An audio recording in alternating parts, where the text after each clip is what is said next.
Muy buenos días. Con nosotros Angie Bustamante, nuestra amiga bióloga, y hoy un temazo. ¿Cuántas personas, Angie, no estaremos ahorita escuchando dentro de nuestra familia o amigos muy cercanos esto que son los picos de insulina, estas enfermedades que tienen que ver con, bueno, ya no voy a hablar. Quédate y aprende, toma nota y comparte. Gracias, Angie.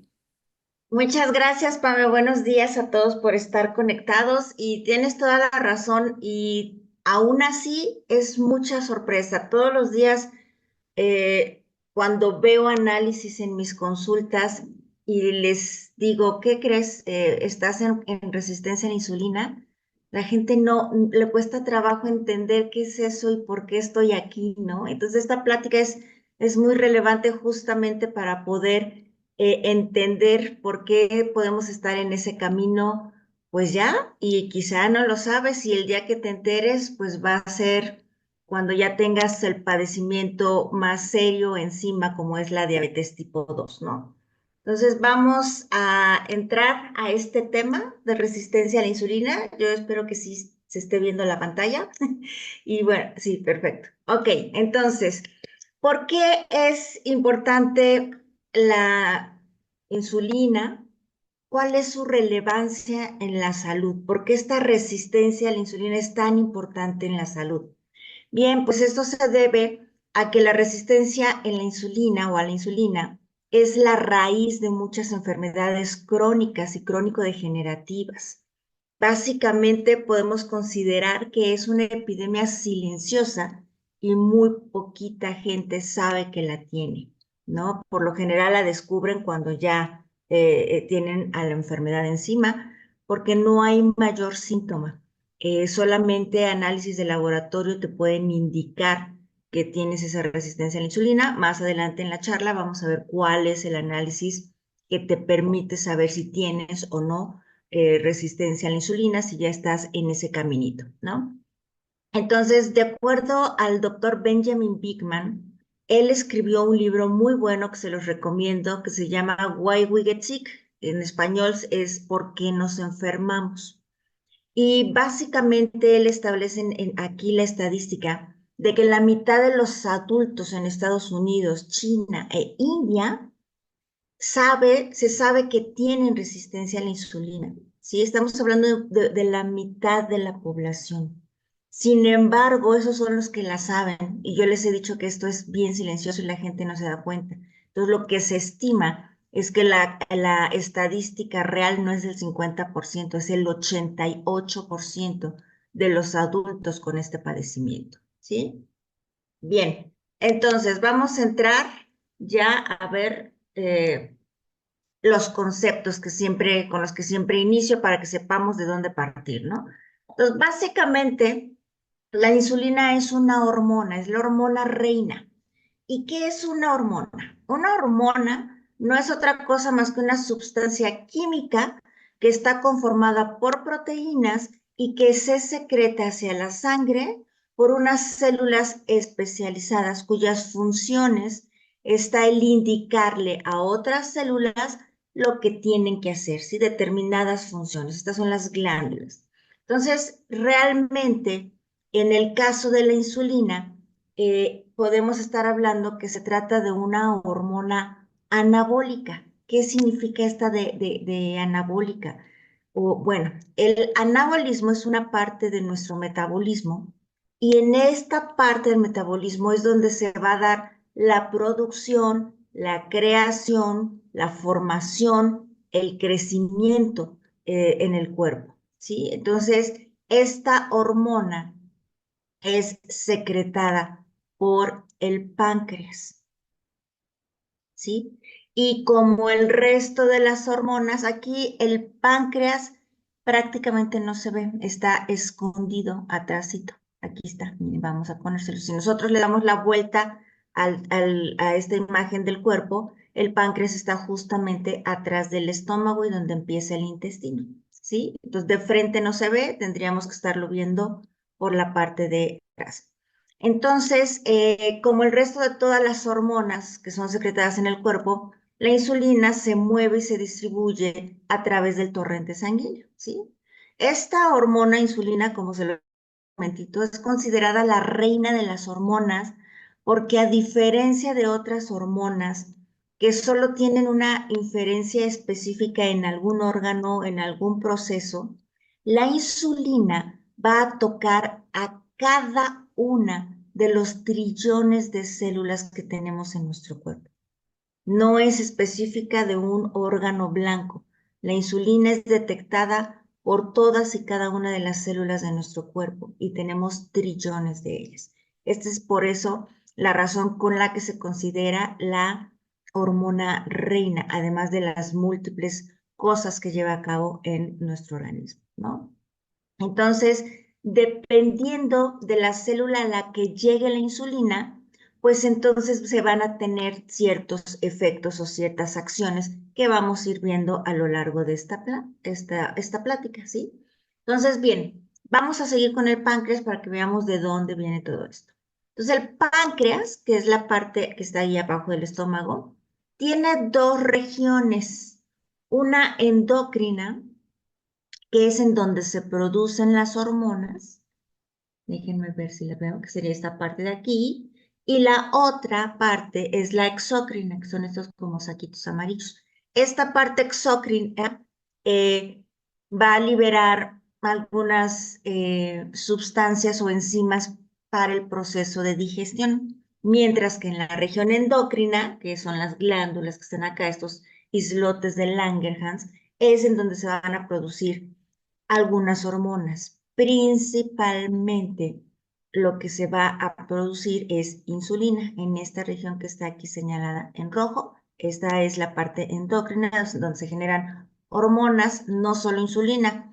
Hay otras, pero de las principales es insulina y el glucagón. Son las principales hormonas que se van a secretar en esta parte, aunque hay otras que también ahorita se las voy a mencionar, pero quiero que nos concentremos en estas dos.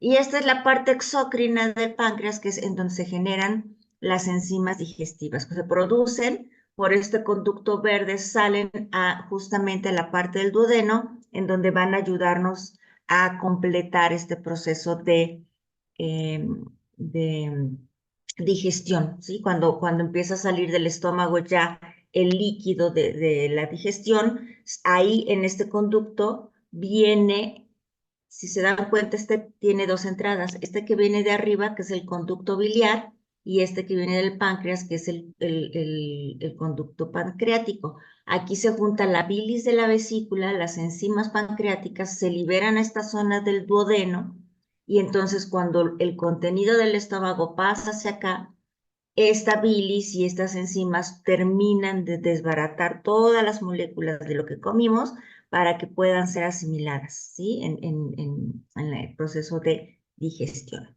Entonces, ¿cuáles son lo que se produce o las cosas que se producen en el páncreas? Bien, las células alfa van a producir lo que se llama el glucagón.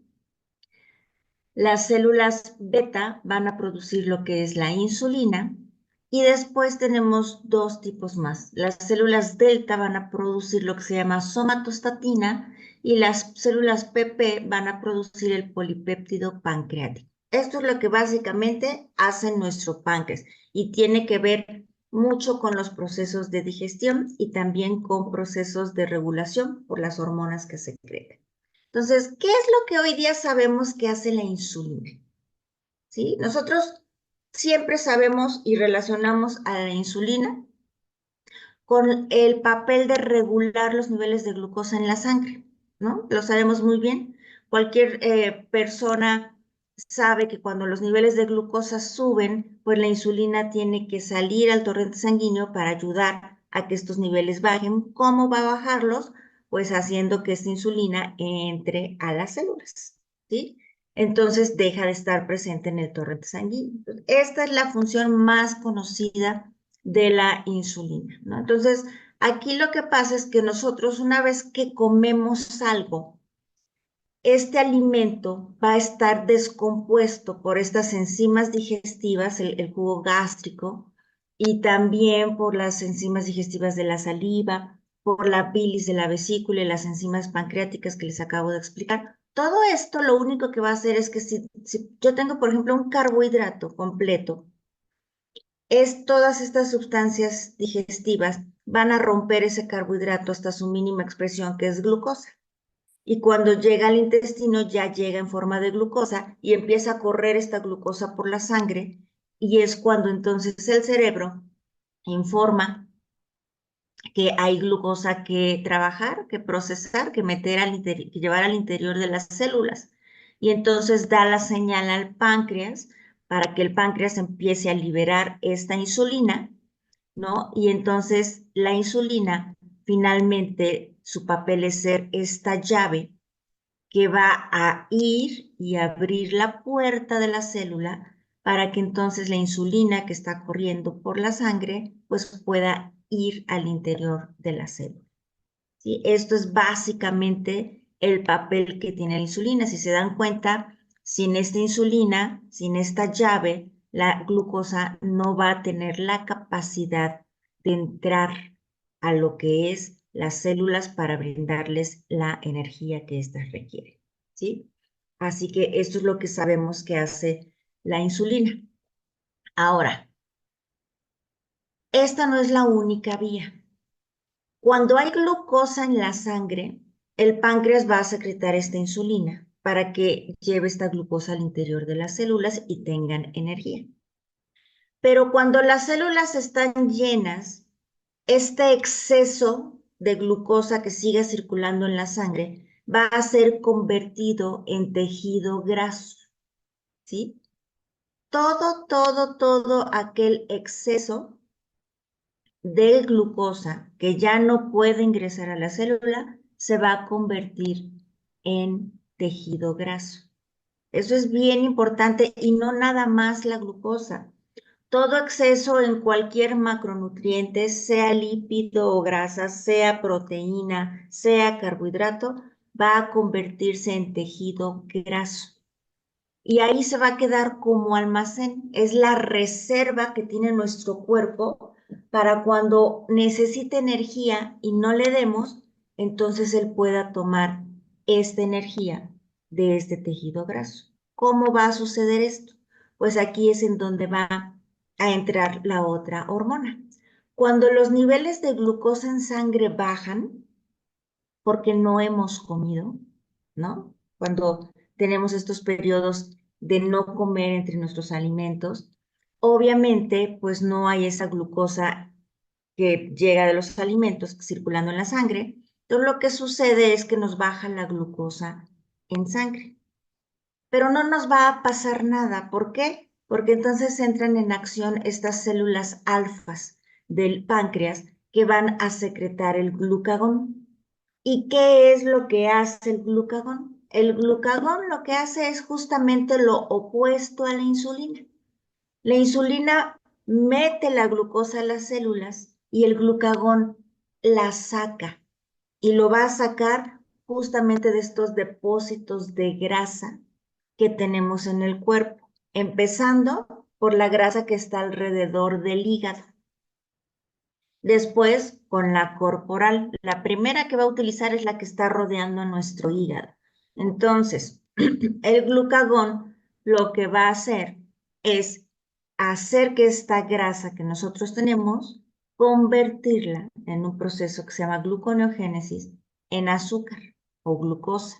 Y va a liberar esta glucosa al torrente sanguíneo para que entonces tengamos energía circulando nuevamente por la sangre y pueda ingresar y llegar a las células. Esta es la razón por la cual cuando dormimos no nos desmayamos ni nos morimos porque no estamos comiendo.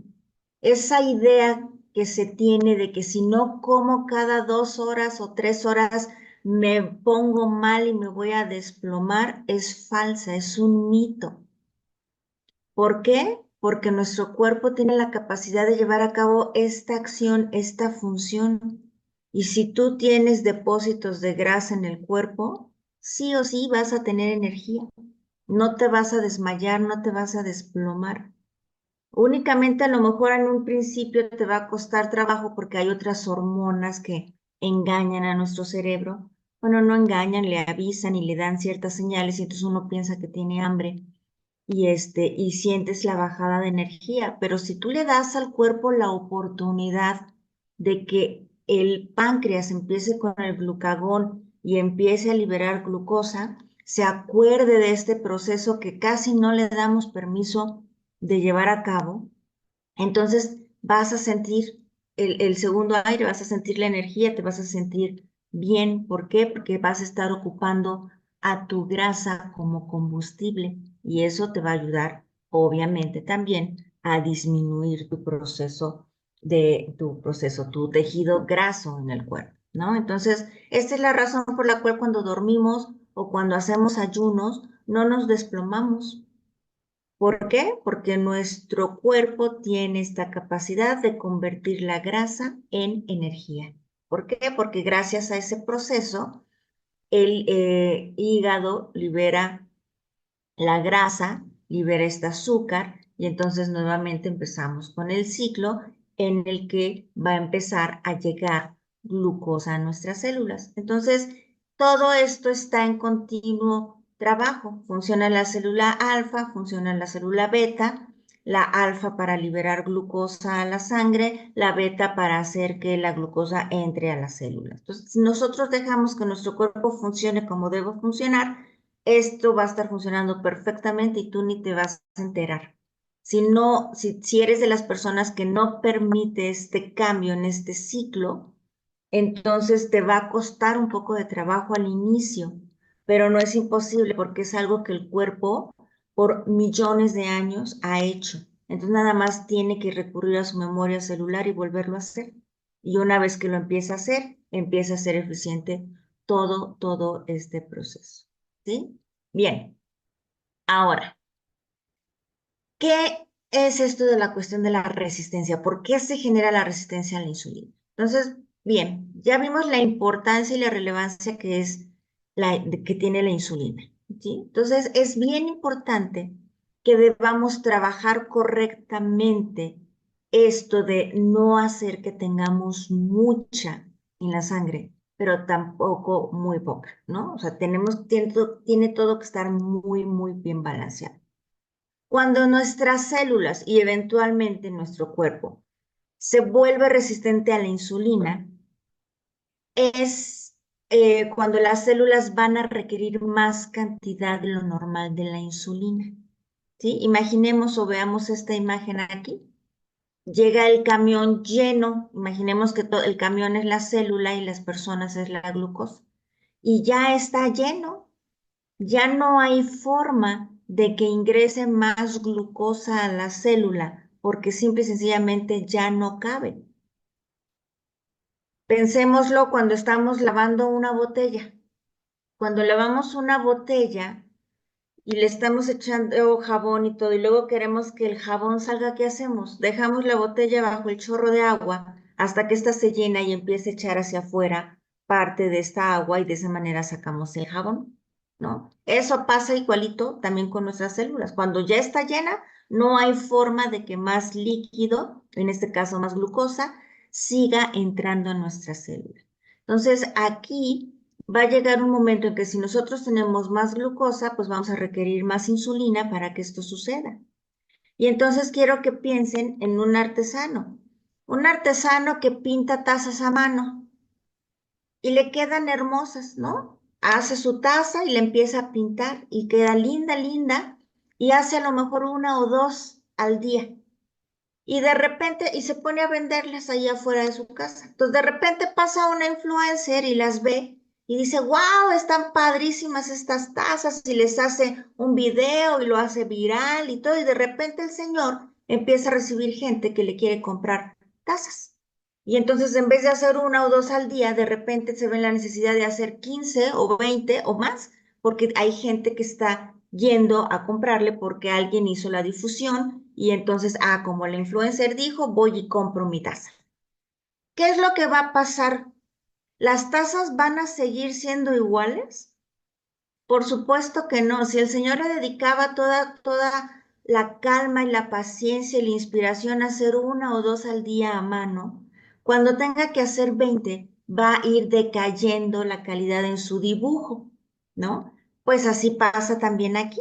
Si nosotros tenemos que estar produciendo más y más y más insulina y tenemos al páncreas frito de, ándale, secrétale, secrétale, secrétale, ¿qué va a pasar con esta insulina? Pues también va a empezar a caer en su calidad, va a ser menos eficiente esta insulina.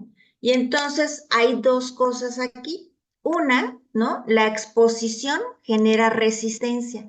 Ese constante llegar y llegar y llegar de insulina a la célula va a hacer que la célula pierda su sensibilidad a esta insulina, ¿no? Cuando esta todavía llega en buen estado.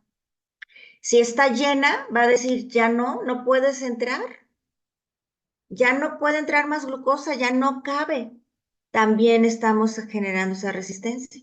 Y cuando la insulina sea deficiente, pues por mucha glucosa y por mucho espacio que pueda tener la célula no es capaz de reconocer esa insulina insuficiente. Entonces la llave es como si estuviéramos metiendo una llave incorrecta en la cerradura y no va a abrir. Esos tres procesos van a suceder cuando estamos en este proceso de resistencia a la insulina. Te puede pasar cualquiera de estos tres, o te pueden pasar dos, o te pueden pasar los tres al mismo tiempo. Entonces, así es como se da esta resistencia a la insulina, ¿sí? Ahora, esto, pues no se escucha. Tú no te vas a enterar de que esto está sucediendo o de que esto está pasando. Esto es lo que se conoce como una epidemia silenciosa porque no hay síntomas de esto. ¿Cómo puedes entonces saber si estás o no ya en este proceso? Porque este proceso lo puedes tener 10 años, 15 años, 20 años y no darte cuenta hasta que de repente te dicen, vas a tu examen médico o a tu revisión con tu médico y te dice, ¿qué cree? ¿Es usted prediabético? Y tú, pero ¿cómo? Y eso no te va a suceder de un día al otro, ni de un año al otro, ni de 5 años al siguiente. Te puede tardar en pasar hasta 20 años. Esto es el problema y el cómo se dan las enfermedades crónico-degenerativas. Hoy podemos tener un muy mal estilo de vida, pero no se va a reflejar hasta dentro de 15 años quizá, porque el cuerpo llega al punto en que dice, ya no puedo seguir compensando las deficiencias nutricionales o los excesos en estas cosas, y entonces es cuando te manifiesta la enfermedad. Pero lo estuviste gestando 10, 15 o 20 años. Entonces, esa idea de que, ay, no, yo tomo Coca-Cola y no me pasa nada, yo estoy muy bien, puedes estar muy bien ahorita, pero en 15 o 20 años ya no lo vas a estar, ¿no? Y eso es algo que tenemos que tener en mente, una enfermedad metabólica crónico-degenerativa se puede gestar en 10, 15 o 20 años. Bien, ¿cómo te das cuenta entonces si estás o no en este proceso? Es muy fácil, hay un análisis de sangre que te permite saber si estás o no en este proceso, y este análisis es uno que rara vez un médico te solicita. ¿Cuál es? La insulina basal o insulina sérica o insulina en sangre en ayunas. Y es igual que la glucosa, vas al laboratorio, pides una muestra de insulina basal o insulina sérica o insulina en ayunas, te toman tu muestra de sangre y te la miden. Así es de sencilla tomarse esta prueba. ¿Y por qué esta y no las otras?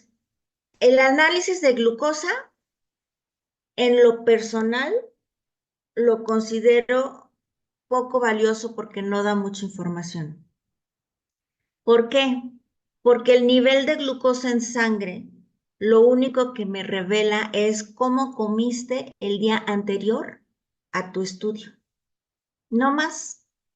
Entonces, normalmente cuando sabemos que nos van a hacer análisis, ¿qué hacemos? ¿Nos portamos bien? Porque, ay, no, mañana tengo análisis, no, entonces voy a cuidar lo que como hoy porque mañana me sacan sangre. O no hacemos eso, ¿no? Y entonces vamos y la glucosa pues está relativamente bien en rango porque me porté bien el día anterior. Por eso ese parámetro no me da información real, a menos que ya la tengas fuera de control, que ya no pueda manejarla tu cuerpo en lo absoluto. Pero pues eso es ya tener la enfermedad encima. Entonces, para prevención, ese análisis en específico no funciona, ¿sí? Bien, entonces, hay otro análisis que se llama hemoglobina glicosilada. Ese puede ser un poquito más útil. ¿Por qué? Porque ese no importa si te portaste bien el día anterior o no para hacerte los análisis. La hemoglobina glicosilada da la información o da el promedio de nivel de glucosa que tuviste en 2 o 3 meses, ¿no? Entonces te tienes que portar bien 3 meses para que ese parámetro salga bien, que es un poco más difícil que la gente lo haga, ¿no? Total, dan un poquito de mejor información, sin embargo, tampoco es preventivo porque se va a estar fuera de rango cuando también ya tienes a la enfermedad encima. El único que te va a avisar con tiempo, 5, 10, 15 o 20 años antes, es este parámetro de insulina. Entonces, les voy a explicar por qué. Vamos a comparar, suponiendo que el día de hoy yo voy a hacerme análisis, ¿no? De glucosa de insulina. ¿Cuáles son los rangos o los valores de referencia de estas pruebas? En la glucosa, por lo general, los laboratorios ponen que debe ser de 70 a 100. Y en insulina, uy, el rango es mucho más amplio, es de 2 a 27. Bueno, digo más amplio no por números, sino por eh, lo que se utilice, la estandarización que se le da. Entonces, estos son los rangos de referencia. Yo voy hoy al laboratorio y digo, por favor, me hace un análisis, una muestra de glucosa y de insulina. Y entonces me las hacen y resulta que tengo 87 de glucosa y 5 de insulina. Entonces voy con el médico y el médico me va a decir, no, Ángeles, estás perfecta. Tu insulina tu glucosa está en 87, está perfectamente bien en rango y lo mismo tu insulina. Y entonces yo quedo muy contenta y yo digo, wow, pues estoy muy bien, ¿no? Sigo como hasta ahora, sigo comiendo lo mismo de siempre y ya. Y repito mis análisis, como estoy muy bien, pues no lo hago el siguiente año, lo hago en 5 años más, ¿no? Y voy y me vuelvo a medir glucosa e insulina en 5 años. Y resulta que ya tengo mi glucosa en 95 y mi insulina en 11. Y el médico me va a volver a decir, Ángeles, ¿estás muy bien? ¿Por qué? Porque tu glucosa está por debajo de 100, está en rango, y tu insulina también, estás en 11, ¿no? Tú vas muy bien.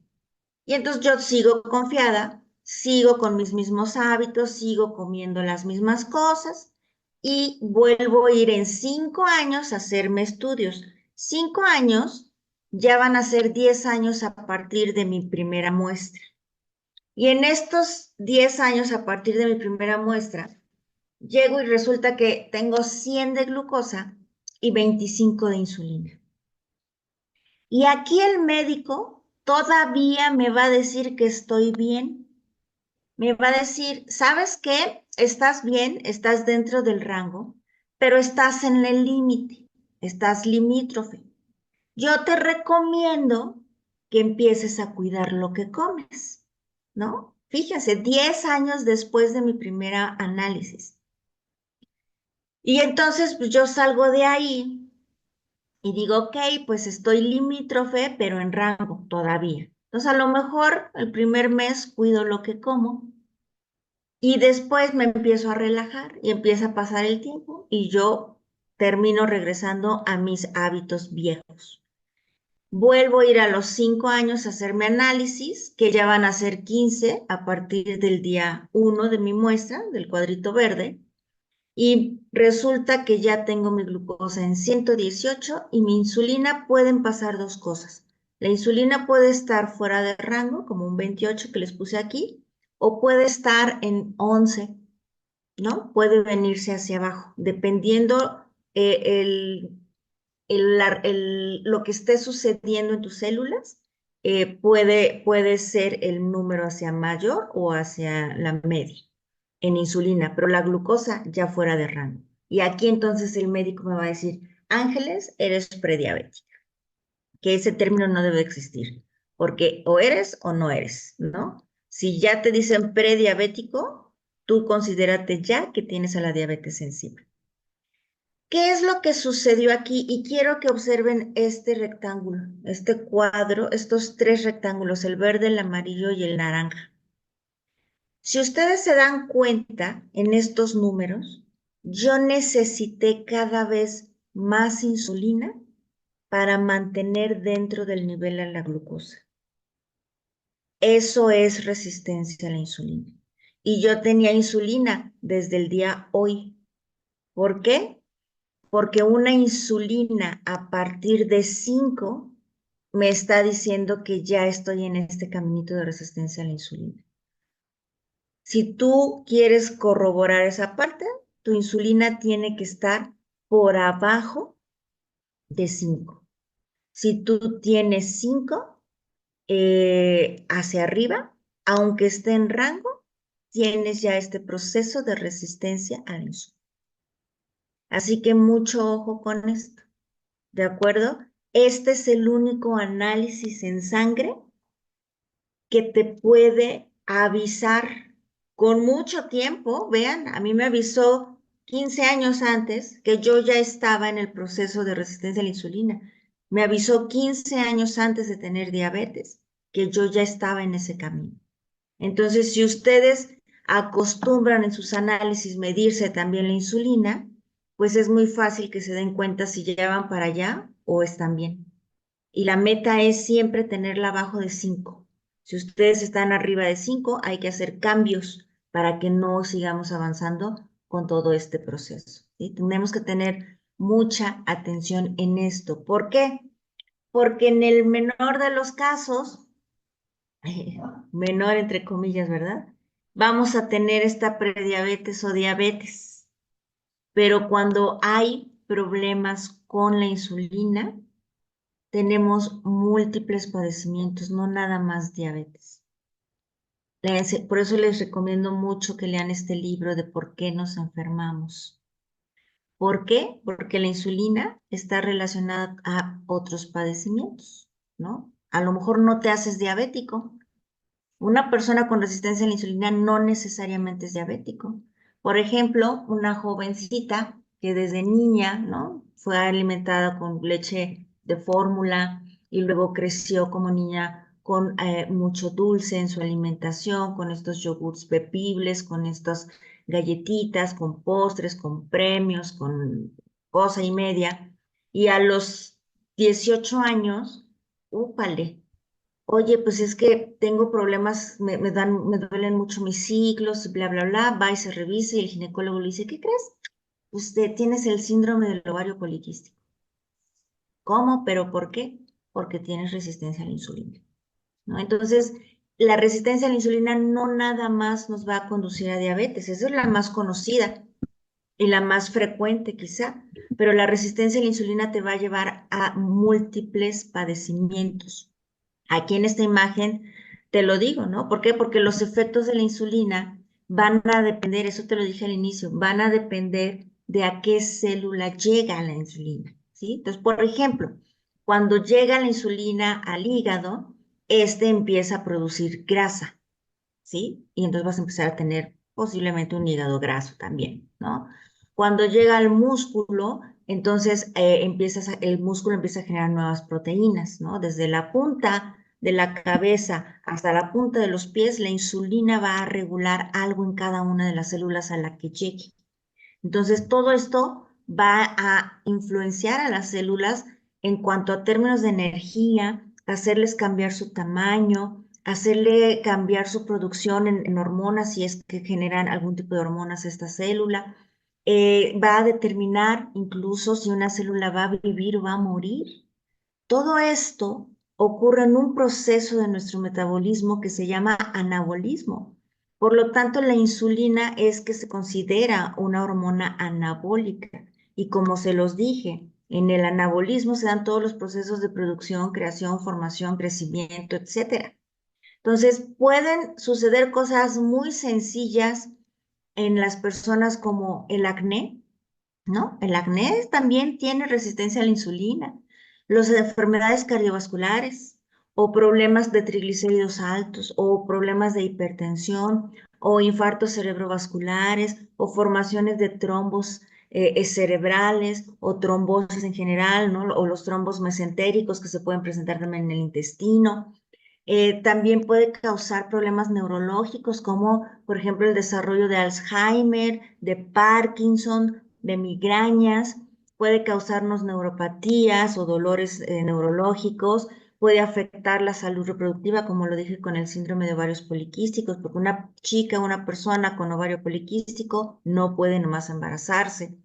También nos puede llevar a desarrollar ciertos tipos de cáncer en ovarios, en testículo, en colon, en páncreas, en próstata. En fin, hay muchísimas enfermedades cuya raíz se encuentra en que las personas son resistentes a la insulina.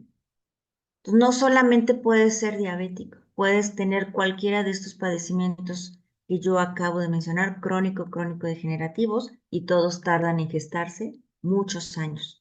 Entonces, hazme caso e incluye en tus análisis, en tus chequeos, en tus revisiones, el análisis de insulina.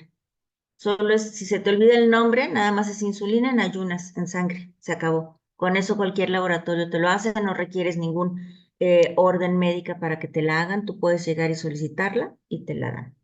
Entonces es bien, bien importante y lean, si no me creen, yo siempre les digo, no me crean, revisen. Y les recomiendo mucho este libro del doctor Benjamin Bigman, que se llama ¿Por qué nos enfermamos? Todo libro, todo el libro explica el papel de la insulina en cada una de las enfermedades crónicas que se tienen hoy día.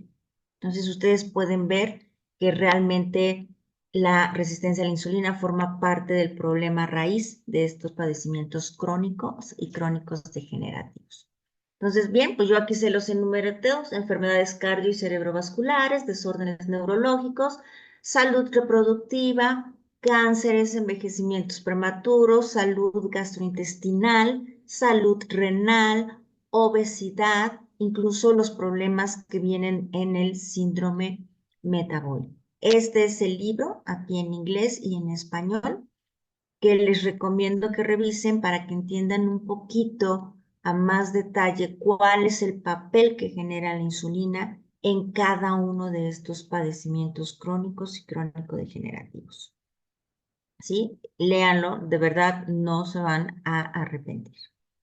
Y bien, les voy a poner un video pequeñito resumiendo todo, alguno o mucho de lo que hemos platicado en esta parte. Entonces, aquí pues estamos comiendo, todo lo que comemos, pues lo vamos a ya ir medio predigerido con las enzimas salivales, llega al estómago, los jugos gástricos, y ahí los jugos gástricos pues se van a empezar a dedicar a separar todos los nutrientes que están presentes en los alimentos. De todo eso que comimos, se van a empezar a separar las vitaminas, los aminoácidos, los carbohidratos, glucosa. Esta es la unidad más pequeña en la que vamos a estar separando los alimentos. Y ya que es eso, entonces es liberada a la sangre. Pero por sí sola, la glucosa no puede entrar a la célula. Entonces, cuando ésta se empieza a acumular en la sangre, el cerebro le dice al páncreas: ándate insulina porque necesitamos usar toda esa glucosa en nuestras células. Entonces, la insulina sale al torrente sanguíneo, embona en su herraje, pues en la célula, y abre la puerta y entonces la glucosa puede entrar. ¿Y qué pasa entonces cuando esto ya la puerta está abierta y nosotros mandamos y mandamos y mandamos más glucosa? ¿No? Empezamos a tener este exceso y llega el momento en que la célula, que en esta imagen sería el vaso, ya no va a aceptar más. Ya estoy llena, ya no entra más glucosa dentro de mí.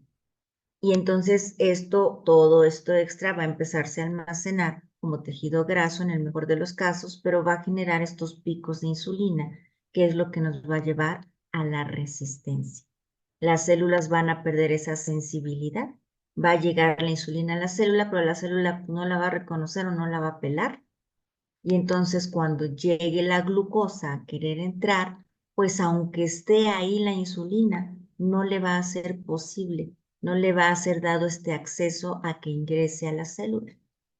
Esto es resistencia a la insulina y nosotros nos la ocasionamos en base a lo que nosotros estamos generando en nuestros hábitos, en el tipo de alimentación, el tipo de alimentos, la frecuencia en que comemos. Todo esto influye en este proceso. Entonces, bien, como a manera de resumen, ¿qué nos lleva a generar esta resistencia a la insulina? Bien, el tipo y frecuencia de la alimentación. Si tú eres de los que come 5 veces al día o cada ratito, o estás en la oficina o en tu casa y estás ocupada haciendo cosas, pero pasas por la cocina y ves algo que se te antoja y te lo comes, y luego sigues haciendo tus cosas y llegas a la hora y vuelves a ver otra cosa y te lo comes, esto también, esa frecuencia causa y nos lleva a la resistencia a la insulina. Y si tenemos alimentos con muy poca fibra o no fibra, y alto índice glicémico o azúcares, pues vamos a generar resistencia a la insulina. ¿Sí? Esto va a causar el exceso de insulina que nos lleva a la resistencia, por supuesto. El estilo de vida, a lo mejor como muy mal, pero no solo eso, no hago ejercicio, no me hidrato, tengo un mal manejo de estrés, en fin, todo lo que va en torno al estilo de vida influye. El estrés oxidativo, porque es el deterioro de mis células al final del día, eso causa la formación de los oxidantes, ¿no? Vamos a tener procesos de inflamación en el cuerpo y en la misma inflamación va a estar causando problemas en nuestras células y vamos a ser menos sensibles a la insulina. La obesidad también nos lleva a generar resistencia a la insulina. Los desequilibrios hormonales también nos va a llevar a esto. Hay factores de la edad, sí, ¿por qué? Porque el metabolismo, conforme vamos envejeciendo, pues va siendo un poco más lento, un poco menos eficiente, pero también eso depende mucho de nosotros, del estilo de vida que tengamos. Y al final puse la genética porque la genética tiene un papel muy pequeño, o sea, puede ser un 8 o un 10%, cuando el resto, el del 80 al 90%, pues depende de nosotros. Ahora, estas son las causas. ¿Qué podemos hacer nosotros o cuáles son las soluciones para esto? Bien, tenemos que tomar acción sobre los puntos que nosotros tenemos inferencia, ¿no? De lo que mencioné anteriormente. Por ejemplo, pues puedo empezarme a ejercitar.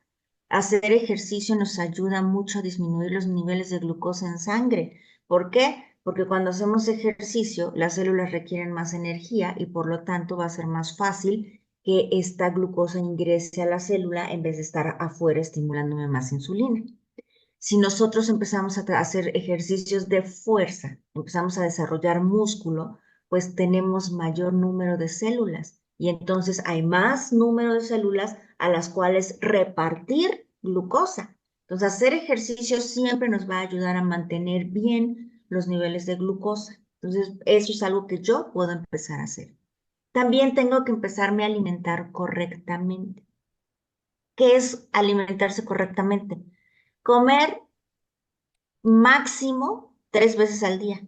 Vamos a dejarles las 3 veces, las socialmente aceptables, que es desayuno, comida y cena. Si tú no te da hambre 3 veces al día y quieres comer dos, está perfecto, no te va a pasar nada. No hay nada que diga que sí o sí tienes que comer 3 veces al día. Por eso dije, son las socialmente aceptables. Pero no más de tres. Y lo ideal es que entre estos tres alimentos tú dejes al menos 5 horas entre ellos. Es decir, entre tu desayuno y tu comida, mínimo dejar 5 horas. Si se pueden seis, mejor. Y de no consumir nada, ni un chicle. Lo único que puedes tomar en esas 5 o 6 horas puede ser agua y agua natural, no de sabor, no endulzada. Puedes tomar un té, solo asegúrate que no haya ningún azúcar añadido, porque ya hoy día muchas bolsitas del súper traen azúcares añadidos. Asegúrate que el té no tenga, te puedes tomar el té si gustas. ¿no? Pero nada que te estimule glucosa para que no generes insulina. La idea es que en esas 5 o 6 horas entre tu desayuno y tu comida y entre tu comida y tu cena no exista insulina en tu torrente y esto nos va a permitir mejorar la sensibilidad de las células a la insulina. Le vamos a dar oportunidad de que la extrañe y cuando vuelva a haber insulina, diga, ay, aquí estás, ven, sí, pásale, ¿no? Eso es lo que vamos a hacer, dejando estos espacios de 5 o 6 horas entre nuestros alimentos. Pero no solamente es eso, también la calidad de nuestros alimentos es sumamente importante. Tenemos que tener alimentos que sean de bajo índice glicémico. ¿Qué es el índice glicémico? El índice glicémico es un valor que se le asigna a los alimentos en base a una vez que tú te lo comes, qué tan rápido te sube los niveles de glucosa.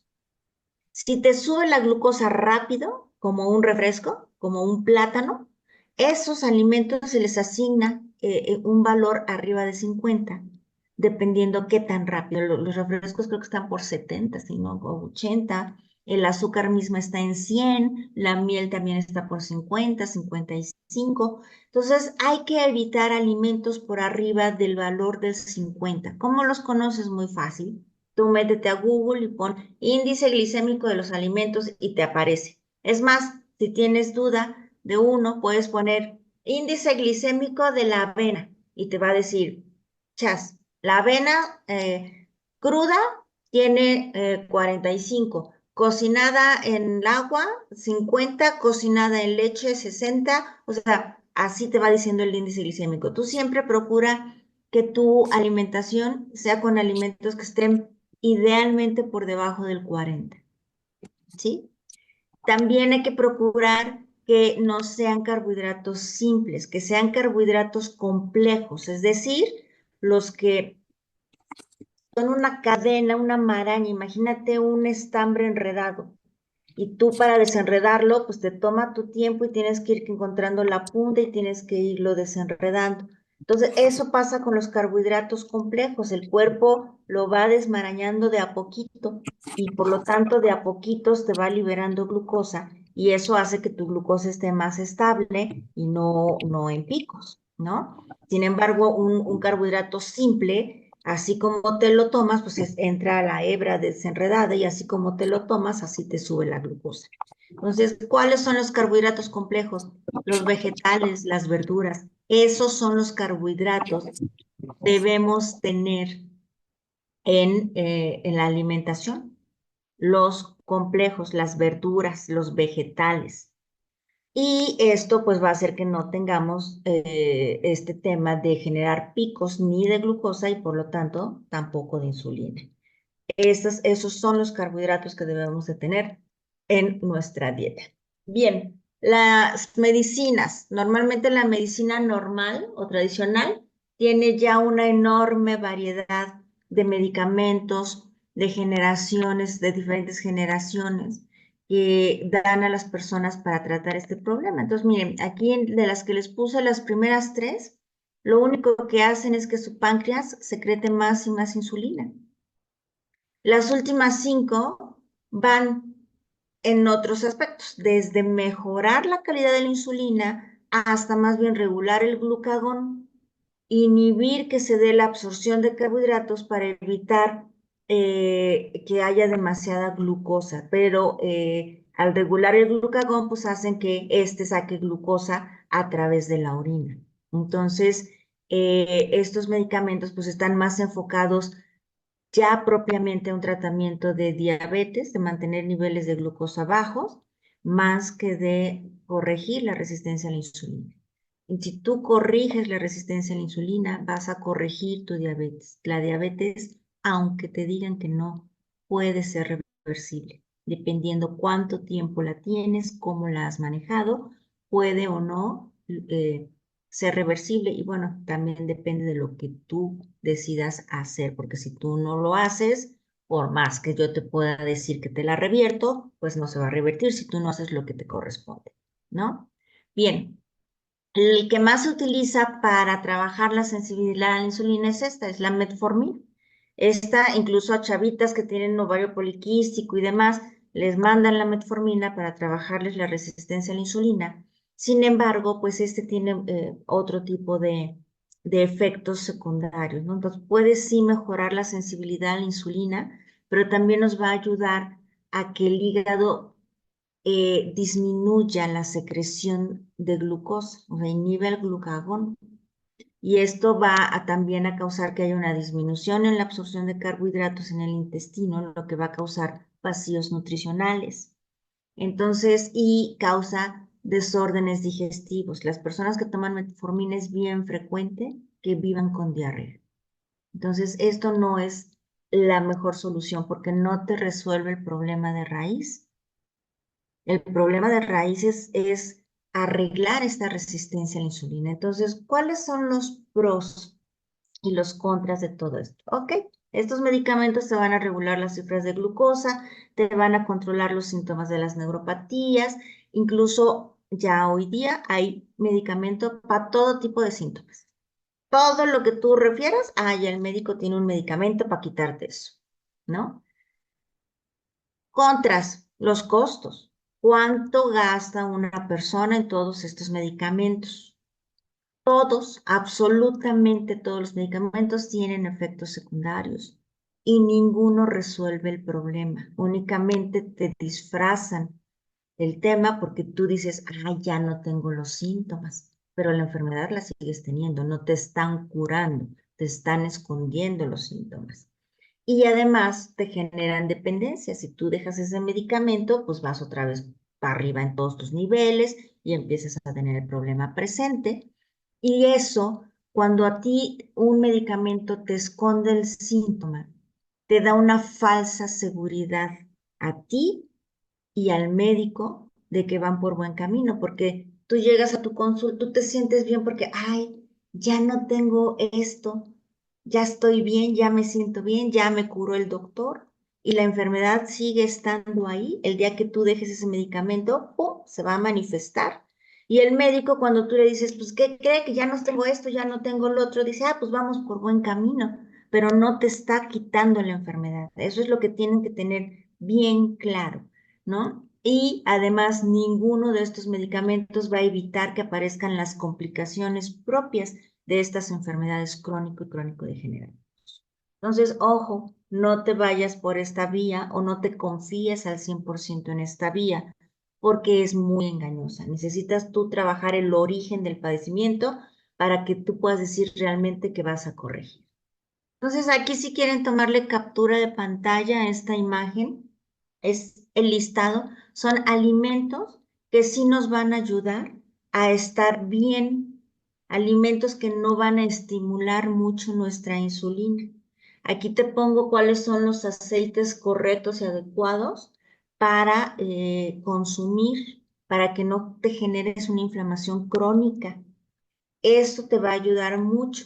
Utiliza aquí este tipo de proteínas, estas verduras que sí te van a proveer buena nutrición, no te estimulan insulina y además la fibra que contienen te va a ayudar a que la glucosa que se pueda obtener de estos carbohidratos pues no impacte los niveles de glucosa porque la fibra eso es lo que hace. La fibra va a funcionar como una red intermedia entre el intestino y tu torrente para que la glucosa no vaya así directo a la fibra, la va a ir regulando. Entonces, aquí están aceites, proteínas, fibras, verduras que son carbohidratos. Aquí otros alimentos que ayudan hay frutas, esta es una lista de frutas que tienen menos azúcar, porque las frutas todas tienen azúcar, todas tienen fructosa. Entonces, estas son frutas que tú puedes comer más o menos en media taza y no todos los días tampoco, ¿no? O sea, ahí velas campechaneando siempre. Aquí están las moras, granadas, zarzamoras, frambuesas, fresas, arándanos, cereza, coco fresco, toronja y limones. Estos son los que menos azúcar tiene. Después viene ya la lista de grasas saludables, hierbas y especias que puedes utilizar para condimentar tus alimentos, te sepan ricos, ¿sí? Estas dos fotos, estas dos pantallas son las cosas que sí puedes usar con confianza en las frecuencias que te mencioné. Como tip, siempre, sí o sí, comienza por comerte los alimentos con fibra, para que justamente esta fibra ayude a que lo que vas a comer impacte menos tus niveles de glucosa. De esa manera no generamos picos y por lo tanto tampoco demasiada insulina. Y esta también tómale captura de pantalla. Estas son las cosas que no ayudan en lo absoluto. Estas son las que te van a generar problemas. Aquí hay alimentos que son inflamatorios en la primer columna.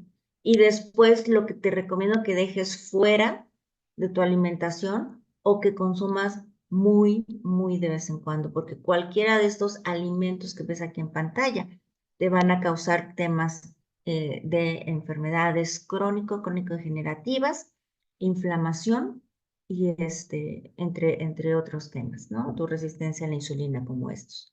Entonces, espero que hayas tomado captura de pantalla de estas tres últimas diapositivas, las dos primeras con los alimentos que sí ayudan y esta última con los alimentos que no te van a ayudar en lo absoluto. Esas son las cosas que no tienes que tener en tu alimentación.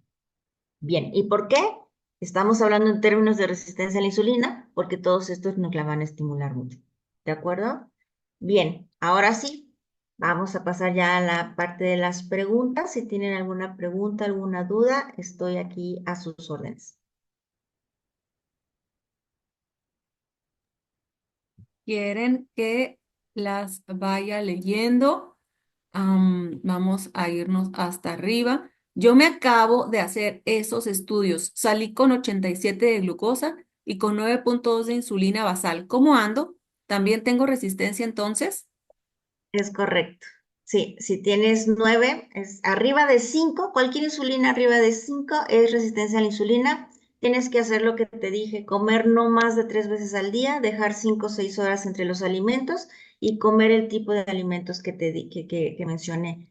Comienza siempre a comer los fibrosos y ya después el resto de alimentos. Por ejemplo, estamos muy acostumbrados que si vamos a un restaurante o a un desayuno, lo primero que nos ponen es la fruta. Si tú vas a comer fruta algún día, una tiene que ser de la que te puse, que por lo general son los frutos rojos y cítricos. Y si por algo vas a comer, no sé, melón, porque fuiste a desayunar con las amigas y pues es la fruta que hay, cómetela al final, cómetela como postre, no al inicio, nunca, la fruta jamás en la vida se la coman al inicio, ¿de acuerdo? Eso es vital y esencial. Este, y la recomendación que hacemos siempre, ¿no? Está tu plato, 3/4 partes de tu plato en vegetales y ensaladas frescas, la otra cuarta parte de tu proteína y todo el plato preparado con las grasas saludables que hemos estado mencionando siempre. Eso es lo ideal y siempre empieza a comer por la parte que tiene fibra, es decir, las ensaladas, los vegetales, luego tu proteína, ¿de acuerdo? Dice Rosy, buen día, por favor, ¿podría repetir los estudios recomendados? Sí, claro, pues realmente solo es insulina. Insulina, puedes tomarte la glucosa, la hemoglobina glicosilada sin problema, pero la única que te va a decir si estás en el camino de resistencia a la insulina es la insulina. Insulina basal o insulina sérica, o si se te olvida el nombre, nada más pide insulina en ayunas, en sangre. Angie, hay dos resultados que me dan de la insulina en suero y el índice. Hola, ¿cuál es la diferencia? Ok, el índice OMA, para que esté, bueno, el índice de resistencia a la insulina o test OMA es lo mismo. Lo único es que pasa igual que con la hemoglobina glicosilada. Cuando están fuera de rango es porque ya tienes el problema encima. O sea, el único preventivo es insulina. El test OMA, a lo mejor tú ahorita, la persona que se hizo la insulina de 9, si se hace ahorita el de resistencia a la insulina, le va a salir en rango. Y entonces el médico le va a decir, estás bien, no tienes resistencia a la insulina. Sin embargo, eso es porque apenas estás en el caminito de necesitar más insulina para tener los niveles de glucosa en orden. El test de resistencia a la insulina sale de rango cuando ya tienes el problema encima. Nuevamente no es una prueba preventiva. Ya la vas a ver fuera de rango cuando ya tienes la bronca encima. Y la idea es que sea preventivo. Y lo único preventivo es insulina. Y la insulina arriba de 5 te está diciendo que ya estás en este caminito. Eh, ¿Afecta en algo no tener vesícula? ¿Afecta tu digestión? Sí, por supuesto. Una persona que no tiene vesícula no puede digerir bien específicamente grasas y proteínas. Incluso si tú no cuidas tu alimentación, hay veces que comes y te inflamas. ¿Por qué? Porque cuando no empezamos, si te excedes de proteína, por ejemplo, te empiezas a inflar, generas gases, porque cuando la proteína pasa completa, sin ser desdoblada o partida en aminoácidos al intestino, el intestino repela. Es como un niño chiquito que siempre le das el bistec partido y el día que se lo pones entero te va a decir, "Ah, pero espérame, yo no me puedo comer esto. ¿Qué hago yo con el bistec completo?" Entonces, el intestino repela también de esa manera. El intestino agarra y dice, oye, a mí esto no me funciona, yo así no lo puedo procesar, no lo puedo trabajar. Y empieza a darse un proceso de descomposición en el intestino y por eso generamos esa inflamación. Eso lo causa la falta de vesícula. Entonces, quien no tiene vesícula, tiene, en un principio, recién quitada la vesícula, tiene que añadir un suplemento con enzima digestiva para ayudarle al cuerpo a procesar. La diferencia es eh, que ya no lo tenemos, o sea, sí sigues generando bilis, pero ya no para, te la van a repartir cuando la necesitas. ¿A qué voy? O voy a explicar el proceso. El hígado es el que forma la bilis y cuando la forma, eso es un material de desecho al finalmente, dentro de sus procesos, lo manda a la vesícula y la vesícula lo almacena. Y entonces cuando estamos en el proceso de digestión, cuando ya el líquido que va a salir del estómago, estos jugos gástricos con el alimento molido, va a salir al intestino, está el duodeno, está la entrada de la vesícula y del páncreas que van a vertir. Entonces, en ese momento, la vesícula se contrae para pasar toda esa bilis a ese punto y esa bilis termine de digerir lo que no se digirió en el estómago. Y lo mismo hacen las enzimas pancreáticas. Por eso se ponen ahí en esa etapa del proceso para terminar de digerir y entonces ya llegue todo separadito, separadito al intestino. Cuando no hay vesícula, esa bilis ya no se queda almacenada y pasa en el momento. En el momento en que el hígado la produce, en ese momento va a pasar. Haya o no haya alimento, esa bilis tiene ya tubo directo. Entonces sí la vas a generar, pero ya no la vas a tener en la bolsita útil para el momento en que la necesitas. Entonces está muy complicado, pues, poder cuadrar que el hígado lo mande cuando estés en ese proceso de digestión. O sea, no hay forma, ¿no? Entonces tienes que tener mucho cuidado y orden en tu alimentación para que no tengas temas de digestión. La falta de vesícula lo que te va a hacer es que no digieras bien. Si tú te haces un análisis coprológico, te aseguro que si no mides tu proteína, te va a salir que tienes proteínas en las heces fecales porque no las estás digiriendo. Muy bien. El libro ¿Por qué enfermamos? Sí. Alejandro dice, bióloga, ¿es bueno tomar y real tomar un poco de vinagre en ayunas o es un mito? No, se ayuda mucho en diferentes situaciones. Uno, sí hay estudios que nos mencionan que tiene cierto efecto en los niveles de glucosa, pero también el tomar el vinagre de estrella de manzana en ayunos te ayuda a mantener el pH correcto en tu sistema digestivo y por lo tanto hace que todo funcione como debe de funcionar. Entonces, sí, yo sí siempre también a mis pacientes con gastritis o no gastritis, les recomiendo utilizar el vinagre de sidra de manzana. Siempre es muy buena ayuda. Incluso, por ejemplo, yo no tengo vesícula. A mí me quitaron la vesícula hace 21 años con mi primer embarazo, porque mi bebé, mi hijo, la apachurró, o sea, se acomodó encima de ella y no dejó todo el embarazo que se vaciara. y entonces esa bilis se convirtió en arena y piedras. Entonces, a la hora que nació mi hijo, salió con la vesícula en la mano. Entonces, yo no tengo vesícula y a mí me cae muy bien el vinagre de sidra de manzana. Yo, antes de cada comida, obviamente con popote para no dañar los dientes, me tomo mi medio tacita de agua tibia con una cucharadita de vinagre de sidra de manzana y mi digestión no saben. Y si un día voy a comer con amigos o algo que normalmente nos excedemos en las comidas, también después de comer me echo el vinagre de sidra de manzana y me cae súper rico. Me ayuda mucho el proceso de digestión. Entonces sí se los recomiendo. Dice Maribel, ¿y qué hace la metformina con linagliptina en el cuerpo? ¿Con qué? Metformina con... Linagliptina en el cuerpo.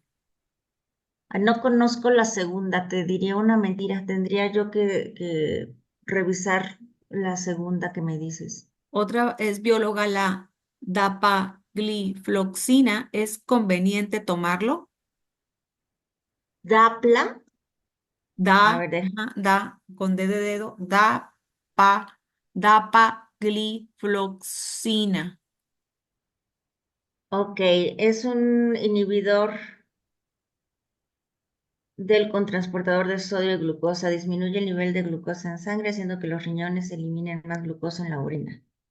Entonces, está dentro de las categorías que te dije que hace que la eliminemos a través de orina. Mira, para mí, ningún medicamento, y eso lo dije en la plática, ningún medicamento es lo mejor para el tratamiento. Para mí, lo que tienes que hacer es revertir la resistencia a la insulina.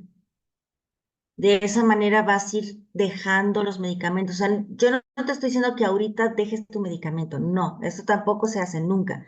Hay que abordar tu situación, tu tratamiento, el tiempo que llevas con él, el tiempo que llevas con tu diabetes, efectos ya tienes a causa de esa diabetes y empezar a trabajar en revertir la resistencia a la insulina. Conforme tú vayas revirtiendo resistencia, cambies tus hábitos de alimentación, cambies tu ejercicio, cambies todo esto, vas a ir necesitando sí o sí bajar la dosis del medicamento. Y conforme vayan bajando tus niveles de glucosa, vamos a ir bajando la dosis del medicamento hasta que ya no sea necesario el medicamento.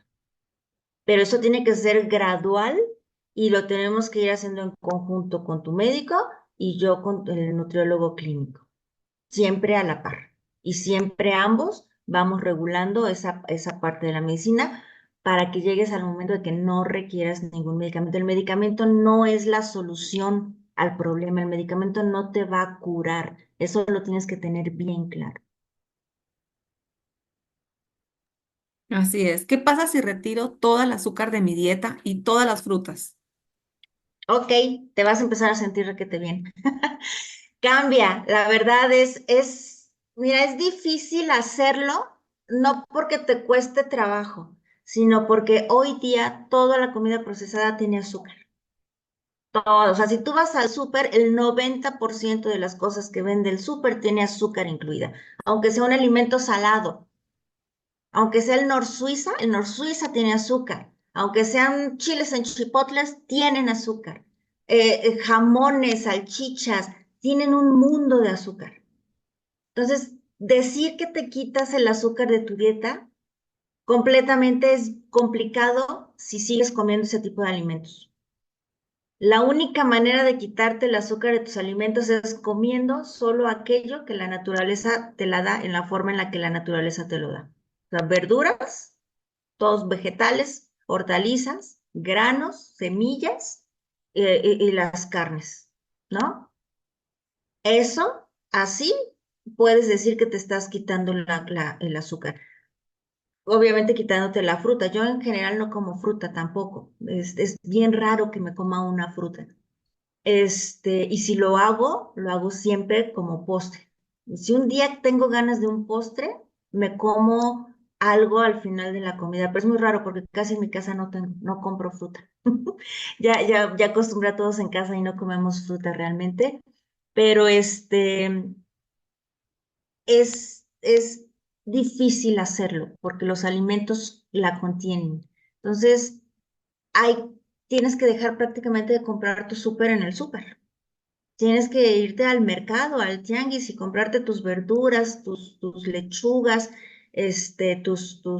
incluso en el mercado, comprar tus frijoles, tus cereales, todo esto, ¿no?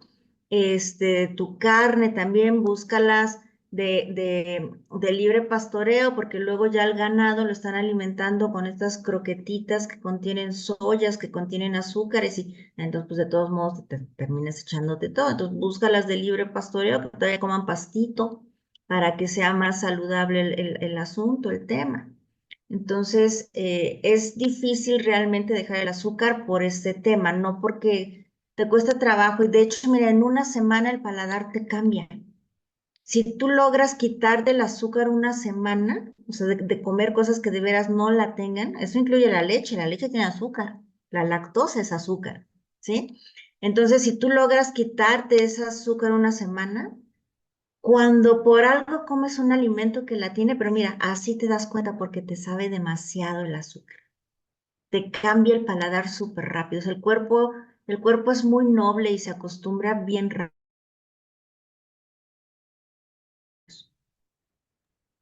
Exacto. ¿Por qué recomienda la manzana verde en el jugo verde? Casi no Yo te... normal, Ahí está. échale para mí, échale, tú échale.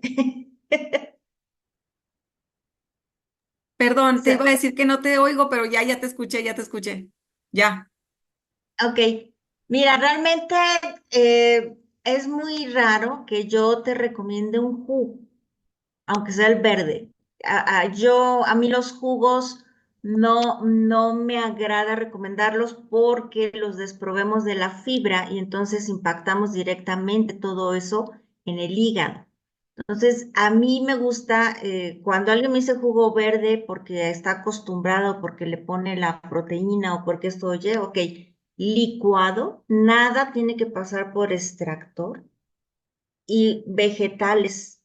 Yo no les pido que le pongan fruta. A mí que me digan que le ponen la manzana o que le ponen la piña o que le ponen, no sé qué otra cosa le ponen, o naranja o no sé qué, la verdad es no, lo vas a licuar y en agua y sin fruta. Le ponen la fruta por tema de endulzarlo un poco, ¿no? Darle ese dulzor y te sepa rico y la verde, pues supongo que es porque de las manzanas, la verde tiene una sustancia que se llama pectina y la pectina ayuda mucho a arreglar lo que es la mucosa del estómago. Entonces, dentro de las manzanas creo que podría ser esa parte por la que piden que la pongan en el jugo verde y porque creo que todo lo que ponen ahí es verde, no sé.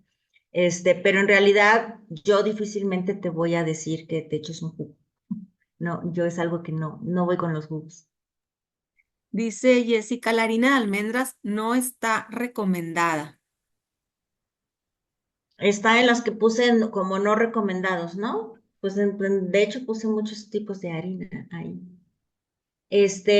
Pues sí, realmente lo que puse, ya estoy viendo, es por la cuestión de los almidones. Miren, yo sé que decimos, sí, deja el trigo porque el trigo tiene una proteína que se llama gluten y el gluten causa permeabilidad intestinal y pues eso te va a causar problemas digestivos, bla, bla, bla, bla, bla, bla, bla.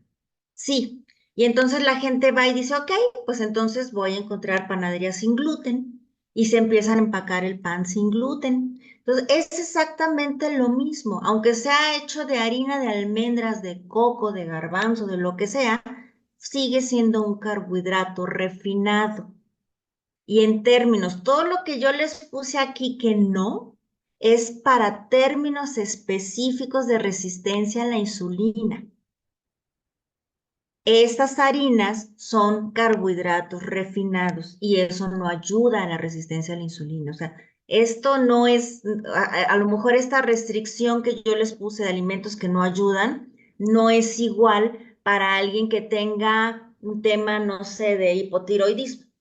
Pues no, ahí voy a tratar hipotiroidismo y no resistencia a la insulina. Entonces, estos alimentos que yo puse son única y exclusivamente en términos de no ayudar al tema de resistencia a la insulina, no otro padecimiento o no en términos generales. Si yo tengo un paciente que no tiene resistencia a la insulina, tiene una insulina de 3, pero tiene otro tema de salud que estoy tratando, a ella no le voy a decir que no puede consumir estos alimentos. Los puede tener adecuadamente dentro de la dieta, pero los puede tener. Entonces, solamente es lo que yo puse de no ayudan es única y exclusivamente en términos de resistencia a la insulina. Angie, hay dos resultados que me dan de la insulina en suero y el índice OMA. ¿Cuál es la diferencia? Lo que mencioné, el índice OMA es un valor que no es, la diferencia es que uno es preventivo y el otro no. El OMA no es preventivo, el OMA está fuera de rango cuando ya tienes el problema encima. Dice Ceci, ¿qué es lo mejor que podemos ingerir todas las mañanas? ¿Líquidos y cuáles? ¿Qué es lo mejor para ingerir todas las mañanas? Ajá, Pues, líquidos, dice, ¿y cuáles? pues no líquidos, o sea, les digo mi desayuno, yo me hago un omelette con alguna verdura, siempre, me pongo ya sea champiñones o nopales o ejotes o algo, me hago mi omelette, 2 huevos siempre ahí, con la mitad de una ensalada fresca con muchos colores, con semillas, con granos, con aguacate, y eso es lo que como. Y a veces el café me lo tomo ya más bien al final. Normalmente no empiezo yo con líquido. Hay personas que sí se levantan y dicen que toman, lo primero que toman es agua para activar no sé qué. Yo sí lo que tomo de líquido antes, quizá en ayuno, antes de sentarme a desayunar, es mi medio vasito de agua tibia con mi cucharada de vinagre de manzana. Después me pongo a hacer mi desayuno y al final del desayuno me tomo mi café, mi taza de café. Eso es lo que yo hago en lo personal. O sea, no. Hay personas que por su dinámica laboral o lo que tienen que hacer, pues se hacen un licuado. Pues está bien, pero al licuado, pues métele la proteína, métele verduritas, métele cosas para que vaya sustancioso, te dé nutrientes. La meta de cada alimento es obtener nutrientes.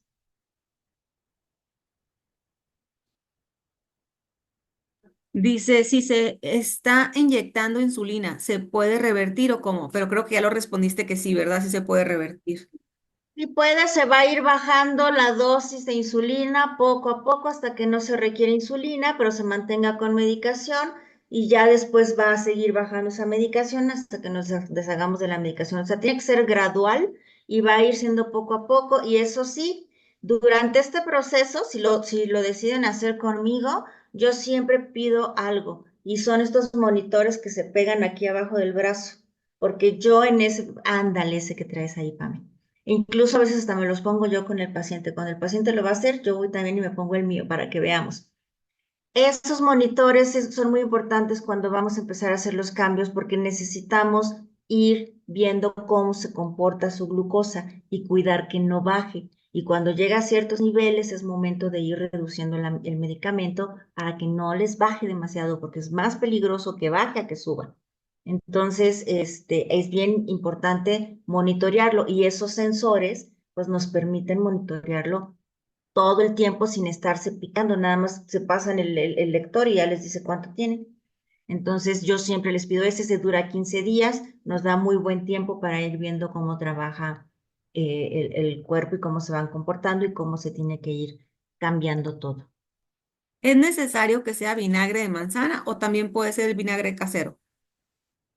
Ah, si es casero, mejor, porque tiene el probiótico. Entonces, si tienes el casero, mucho mejor, pero siempre diluido en agua, para no dañarte el esmalte de los dientes, ni que sea demasiado agresivo al estómago. Una duda, he visto el caso de dos niños, uno de 11 y el otro de 4, que les quitaron su vesícula y dicen sus familiares que había otros casos. ¿A qué se deberá esto? ¿Algún comento por exceso de comer huevo?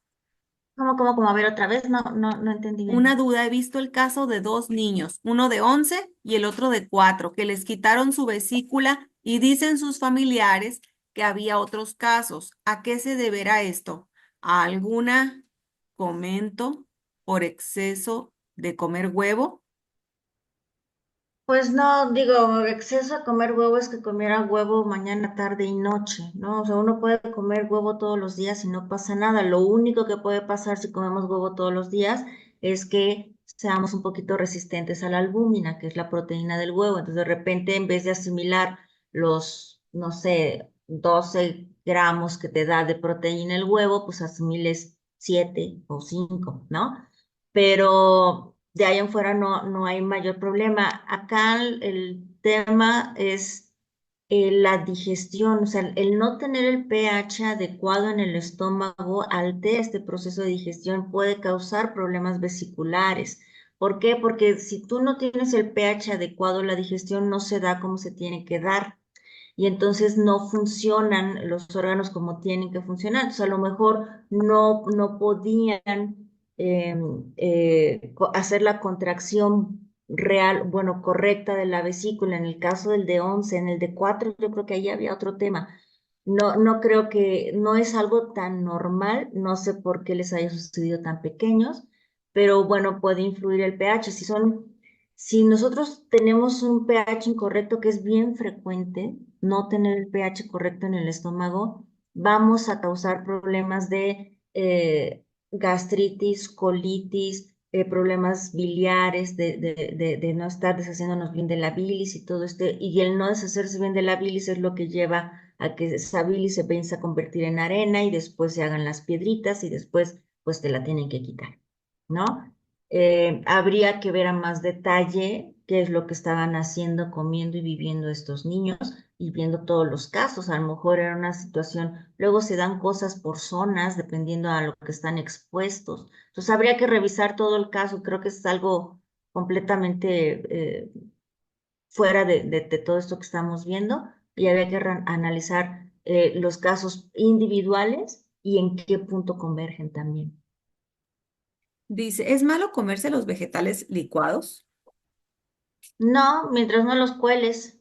Digo, si a ti no te gusta comértelos así normal y licuado se te hace fácil porque nomás te lo echas, pues está bien. El chiste es que te entren los nutrientes y las fibras. Hola, buenos días. Yo me quité el azúcar y sí, al principio me dolía la cabeza y tenía ansiedad. Ahora, cuando me llego a comer azúcar, me da, me duele la cabeza. ¿Es normal? ¿Será normal? Por ejemplo, un pedazo de pan dulce o un pedacito de pastel o cualquier cosa que tenga azúcar, eso pasa. Sí, es el cuerpo se acostumbra. Al principio la ansiedad es que, miren, hay estudios que han mostrado qué zona del cerebro se ilumina cuando comemos azúcar. Y lo contrastaron con las zonas del cerebro que se estimulan cuando alguien consume cocaína. Y son exactamente las mismas zonas del cerebro, pero es más intensa la iluminación con la glucosa que con la cocaína. Entonces, sí, el azúcar genera una adicción. Entonces, cuando tú decides quitarte el atajo y el consumo que tenías era importante, pues el cuerpo va a reaccionar como cuando está un adicto limpiándose, porque estás quitándote ese proceso adictivo de tu organismo. Entonces, sí, la ansiedad que te dio, el dolor de cabeza, incluso si la adicción o el consumo era demasiado, hasta temblores pueden darte, ¿no? Todo depende de en qué grado estés y qué tanto te lo logres ir quitando, ¿no? Si fue muy de tajo, pues sí, obviamente, pues va a ser más fuerte la sensación de quererla consumir. ¿El agua con vinagre se puede tomar en cualquier hora del día? Sí, sí, la que te caiga bien. A la gente le gustan ayunos porque genera el hábito, ¿no? Me levanto y es lo primero que hago. Entonces es fácil hacerse del proceso. A mí, por ejemplo, que no tengo vesícula y me encanta la carne, pues entonces me tomo antes de cada comida que voy a tener mi carne. Digo, tengo mi porción, tengo mi medida, pero cuando sé que me voy a exceder, me echo mi vinagre o si salgo a comer con amigos, por lo general siempre hacen carne asada y entonces pues invariablemente me paso de mi porción y entonces me inflo porque pues no llega digerido al intestino. Entonces ahí, en cuanto me empiezo a sentir incómoda, voy y me echo mi vinagre con sidra con agua y ya, santo remedio. Ya no me inflamo ni mucho menos. Entonces, ahí tienes que ir midiendo tu cuerpo y sobre todo medir lo que puedes procesar y no. ¿Cuánto de ayuno puedo hacer si no tengo vesícula? ¿Te cuento algo? Puedes hacer el ayuno que quieras. Yo ahorita estoy en un ayuno de 36 horas. No tengo vesícula. Yo 2 veces al año hago un mes eh, con un ayuno que tengo una ventana de 12 horas de alimentación, 36 de ayuno, luego 12 de alimentación, 36 de ayuno, 12, 36, 12, 36, hasta cumplir el mes. Yo ese lo hago por temas de mis antecedentes familiares de cáncer de mama. Entonces yo 2 veces al año, sí o sí, hago un mes con este protocolo de ayuno. Ahorita estoy en ese, no tengo vesícula y me echo el ayuno de 36 horas sin ningún problema. Si una persona que es diabética no se inyecta insulina, ¿qué puede pasarle? Pues si no se inyecta y no cuida la alimentación y no tiene otro medicamento, pues la glucosa se le va a ir para arriba y puede entrar en un coma diabético. ¿Dónde se compran esos monitores? Yo lo consigo en Costco. Costco es el que he encontrado mejor precio porque te vende dos sensores, y te vende los dos sensores, paquete de dos sensores o paquete de dos sensores con el lector. Entonces, la primera vez lo compré con el lector y ya cuando los voy haciendo con mis pacientes, ya nada más compro los sensores. ¿Cuántos mililitros? Perdón, no necesitas ser diabético para ponértelo. Yo no soy diabética, yo no tengo resistencia a la insulina, pero me lo pongo sí para acompañar a mis pacientes, para enseñarles el proceso y a ver, vamos a medirnos, vamos a ver, también para hacer pruebas, porque luego digo, no me creen, ¿no? El Ensure es de lo peor que puede haber en la industria farmacéutica y se lo dan luego a los diabéticos y se los demuestro. Me pongo el sensor y me tomo el Ensure y voy enseñando cómo me va subiendo la glucosa con el paso del tiempo, el Ensure, versus otras opciones. Lo hago con nuestra malteada y ya la gente, no, pues sí es cierto, ¿no? Entonces, aunque no seas diabético, hazlo para que te des cuenta cómo te impactan los alimentos, porque ¿qué crees? Tu microbiota decide cómo te van a impactar los alimentos.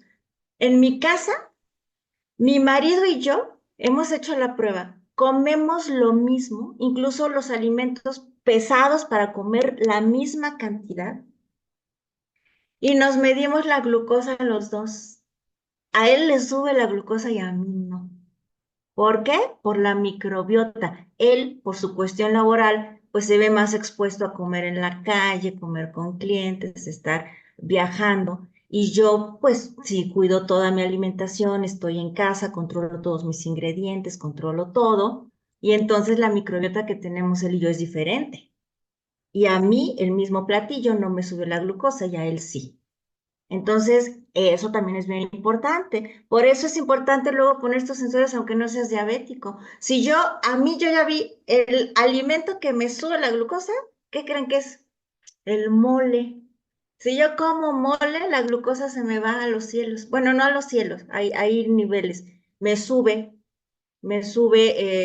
llego casi a 200 después de comer un mole, cuando normalmente mi glucosa después de comer no va arriba de 150, 140. Entonces, pues yo ya sé qué alimentos sí, qué alimentos no, y eso me lo determina también mucho mi microbiota. Y la única manera de descubrir todo eso es midiéndolo.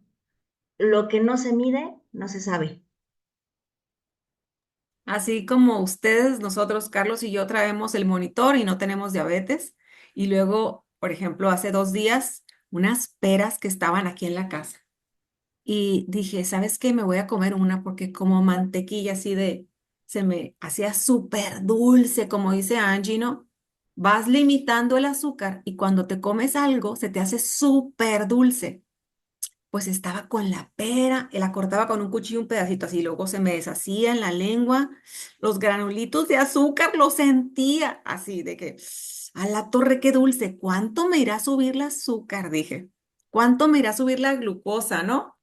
Y vi el pico, ¡ting! A 7.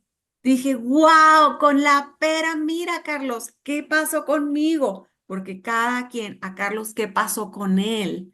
Es muy interesante y como dice Angie, no tienes que tener diabetes y ahí vamos aprendiendo.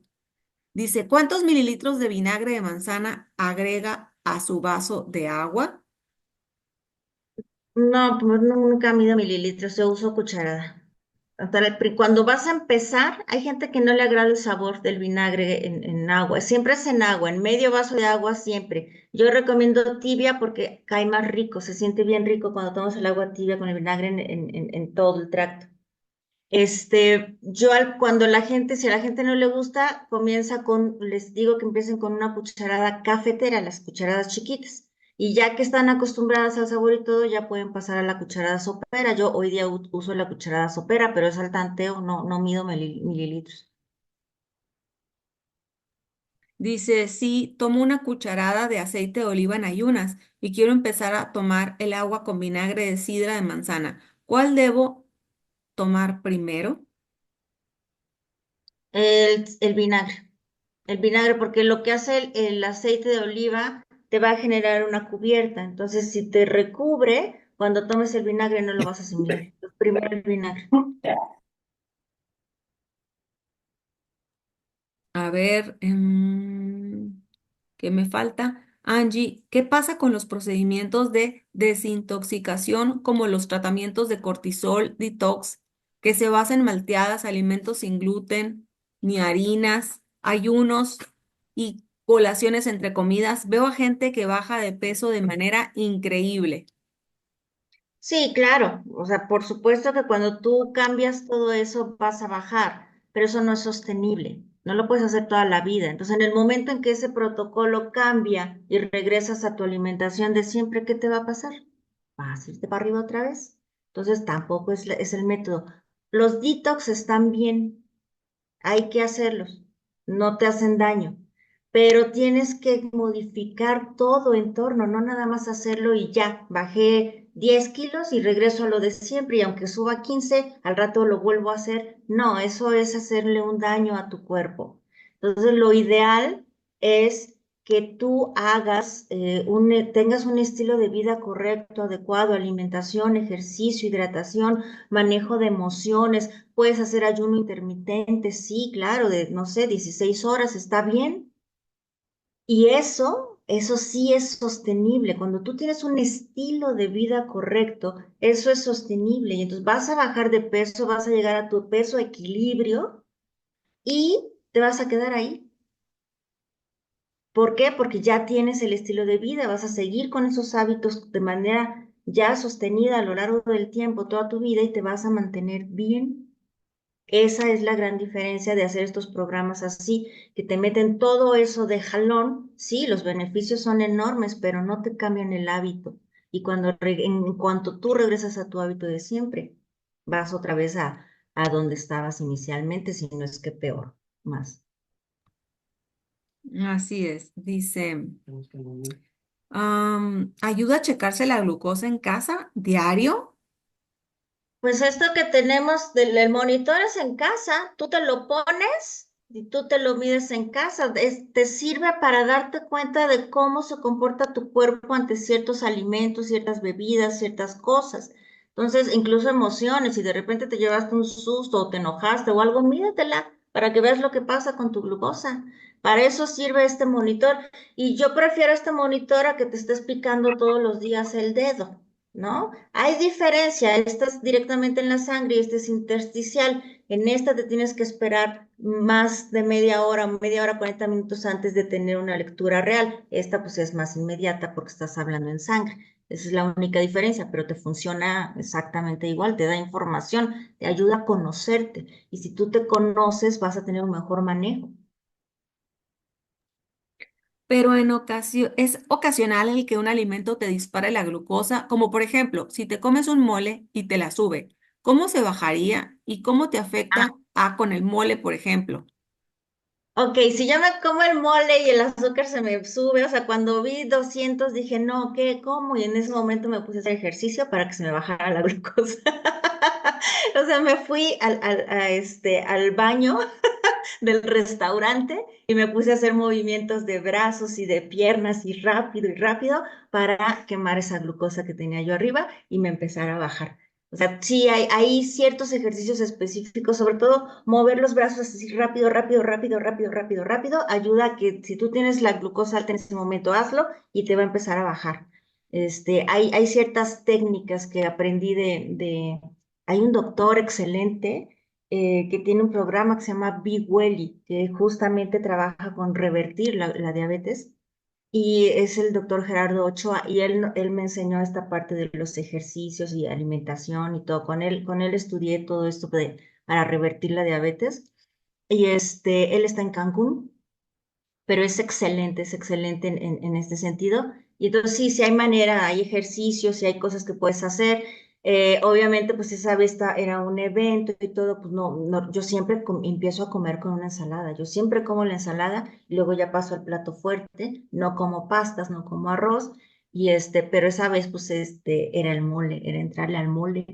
Y pues sí, me encanta, la verdad es que me gusta mucho el mole, pero cuando me medí, paso mecha. No, no, no, sí me espanté. Entonces me fui al baño y me puse a hacer los ejercicios y ya empecé a venirme abajo otra vez. Pero sí hay cosas que uno puede hacer, o sea, sobre la marcha vas aprendiendo. En los niños mayores de 8 años también se les puede dar el vinagre en ayunas. Sí, a lo mejor no les va a gustar, pero sí, dale la cucharita chiquita. Dales a ellos más agüita quizá y menos cantidad del vinagre, pero sí, sí se puede hacer. La mejor manera de mantenerles a los niños el pH adecuado en el estómago es no darles azúcar, no darles pan.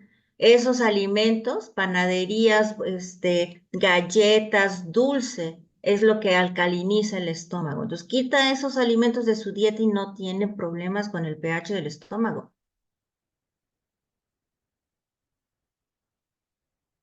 De nuestros productos Welosophy para controlar la glucosa, ¿cuáles suplementos serían los ideales?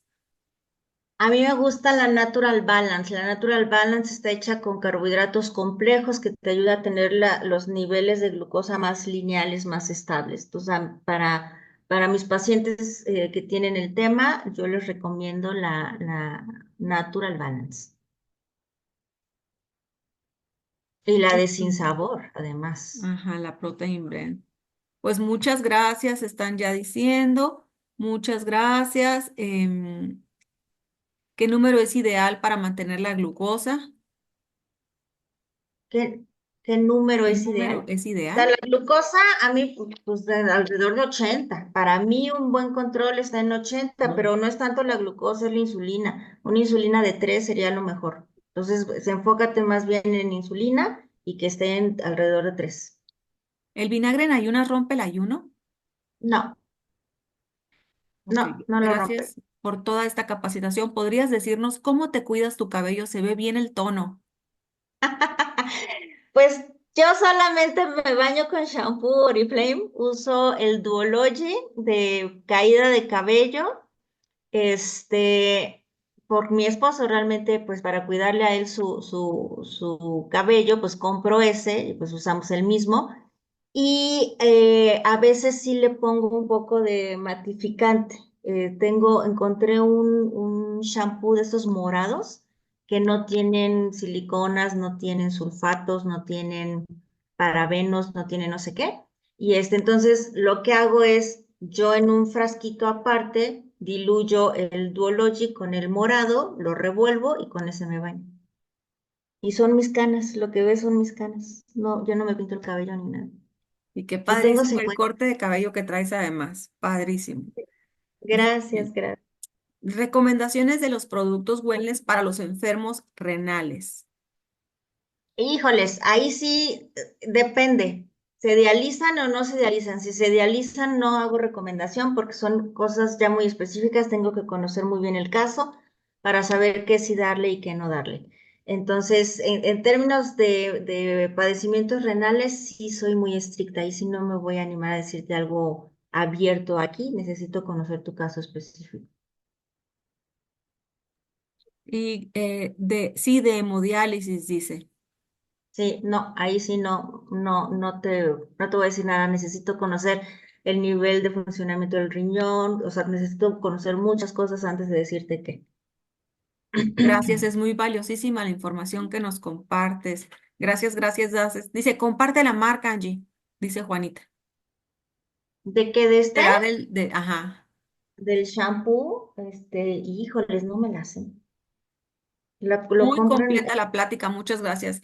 Y ya vieron, qué bárbaro, ya son las 10:42. Gracias, generosísima Angie Bustamante, por tu tiempo.